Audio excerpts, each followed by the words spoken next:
रचना ए रचना रचना बापा ए युवक जनक किए रे माँ कौन कह बापा ए युवक किए ए युवक हाँ ए युवक हूँ बापा ताकू रचना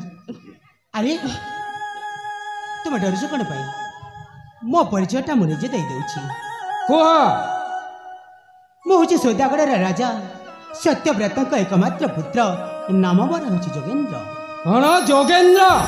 तू सौदागढ़ ना तो पिता दांडर भिकारी ये सब कौन कह जाउछ ना हाँ मो पिता के भिकारी हो पारे तो पिता सत्यव्रत दांडर भिकारी मागी मागी पेट पोषुची तू ता पुओ ना हाँ मु हूँ तांकर पुत्र आ मो पिता हूँ जड़े राजा आपण कही जाउछंती कौन मो टिके संभालिकी कथबार्ता कर चुप रह कुलंगा मो झियो रचना को तू प्रेम जाल रे फसैछु निर्लज तुते लज्जा लागुनी बापा तुम तांको किसी कहनी बापा जो भूल करछि मु भूल करछि मु ताकू भल पाउछि आ तांको बिना मु बंची परिबिनी बापा चुप रह निर्लज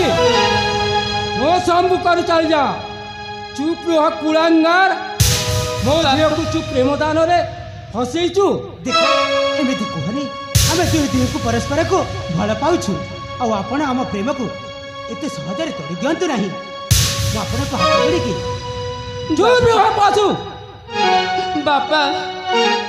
तांको तुम किछि कहनी जा शास्ति देबा कथा मते दियंतु हेले तांको किछि कहनी बापा मु तुमको कोटि नमस्कार करूछि चुप रह रचना